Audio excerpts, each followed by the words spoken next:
దాదాపు మీరు చూడొచ్చు నా ఫోన్లు ఇప్పుడు మీకు చూపిస్తా. ఒక 500 మంది తోని ఫోన్లు చేపిస్తా ఉన్నారు. ఏమని బెదిరిస్తా ఉన్నారు ఫోన్లు చేసి.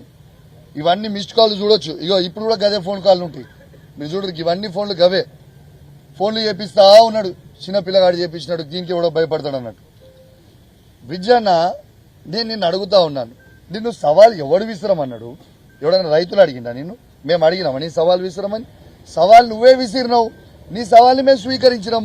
స్వీకరించి చూపించిన తర్వాత ఇవాళ నీకు జవాబు లేకుండా మీ కాంగ్రెస్ పార్టీ కొందరు బ్రోకర్లతోని ఫోన్లు చేయించి బెదిరిస్తా ఉంటే భయపడేటోడు ఎవడున్నాడు? విజయన్న ఒకటి గుర్తుపెట్టుకో.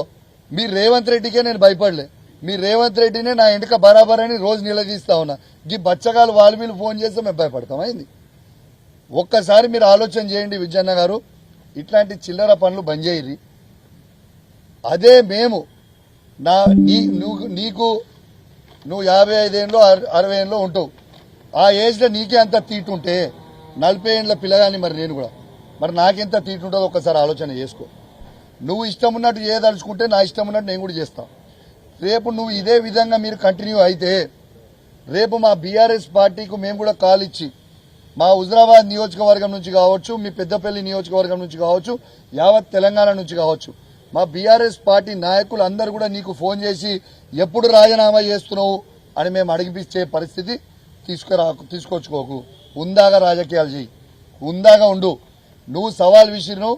నిన్ను ఎక్కడ కూడా నేను పర్సనల్గా విమర్శించలేదు, పర్సనల్గా మాట్లాడలేదు.